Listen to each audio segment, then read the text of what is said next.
ये है दैनिक प्रातःकाल का डिजिटल एडिशन प्रातःकाल लाइव।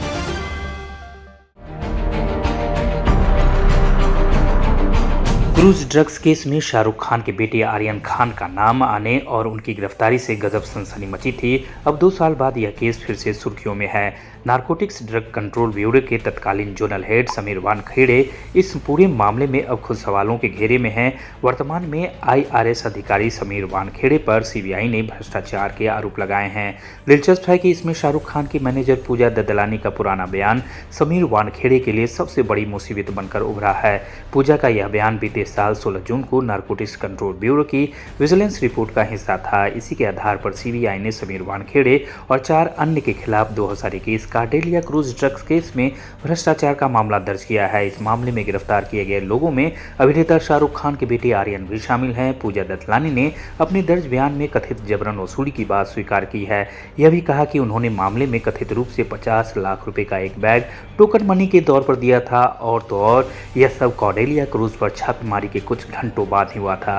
एनसीबी की जांच के मुताबिक मामले में आर्यन खान का नाम आने पर अधिकारी से शुरुआती जबरन वसूली की डिमांड 25 करोड़ रुपए थी, लेकिन बाद में यह सौदा 18 करोड़ रुपए में तय हुआ था। इसके लिए टोकन मनी के तौर पर 50 लाख रुपए भी दिए गए थे। जब इस अधिकारी से यह पूछा गया कि पूजा ददलानी ने अपने बयान में क्या कहा तो उन्होंने बताने से इनकार कर दिया। हालांकि उन्होंने यह जरूर कहा कि सभी बयानों के आधार पर यह निष्कर्ष निकाला गया कि शाहरुख खान से पैसे ऐंठने की कोशिश की गई थी और फिर सीबीआई से इस मामले की जांच करने को कहा गया। पिछले हफ्ते सीबीआई ने कथित जबरन वसूली की कोशिश के लिए समीर वानखेड़े और 4 अन्य के खिलाफ एफआईआर दर्ज की थी। रिपोर्ट में उसी सूत्र के हवाले से कहा गया है, संभव है कि एफआईआर की जांच कर रही सीबीआई टीम पूजा ददलानी का बयान फिर से दर्ज करेगी और हमें उम्मीद है कि वह उनके साथ भी सहयोग करेंगी। झूठे इल्जाम लगाए जा रहे पॉलिटिकल सर्कल्स में उन एलिगेशंस को वो सपोर्ट नहीं करता। शाहरुख खान का जो चैट मेल है अगर आप देखोगे तो एक फादर अपने बेटे के लिए जो गिड़गिड़ा के जो रिक्वेस्ट करता है वो रिक्वेस्ट उसने की है। अगर पैसे के कोई डिमांड के बारे में बात होती तो उस चैट मेल के अंदर उसका जिक्र होता कि हमने इतने पैसे दिए, इतने में डिमांड हुई थी, इतने में सेटल हुआ।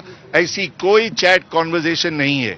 On the contrary, Shahrukh Khan Sameer Wankhede को एक ऑनेस्ट अपराइट ऑफिसर का करार देते हुए ये बोलते हैं कि एक बाप जो है एक दूसरे बाप से रिक्वेस्ट करता है कि मेरे बच्चे का ध्यान रखना, मेरे बच्चे का ध्यान रखना।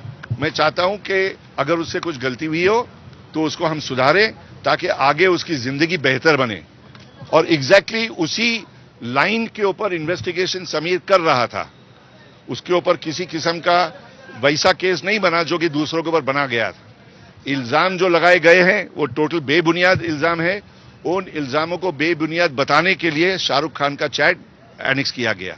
जहां तक ज्ञानेश्वर सिंह के चैट का सवाल है, ज्ञानेश्वर सिंह का चैट जो है discloses, hear me out, chat off Dnyaneshwar Singh discloses an offense committed by him under section 59 of the NDPS Act.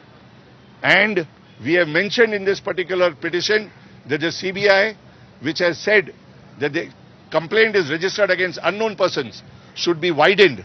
The scope should be widened to include the investigation with regard to the role played by Mr. Gyaneshwar Singh in this case. जो भी decision Sameer ने लिया था वो chat के ऊपर ज्ञानेश्वर सिंह के साथ में शेयर किया गया। ज्ञानेश्वर सिंह के बोलने के ऊपर सरकारी वकील को लाया गया। ज्ञानेश्वर सिंह के बोलने के ऊपर पुलिस कस्टडी की डिमांड की गई।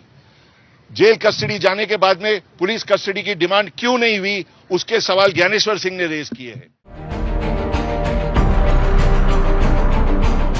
आप ये कार्यक्रम YouTube पर देख रहे हैं तो हमारे चैनल को जरूर सब्सक्राइब करें और Facebook पर देख रहे हैं तो हमारे पेज को लाइक करना ना भूलें।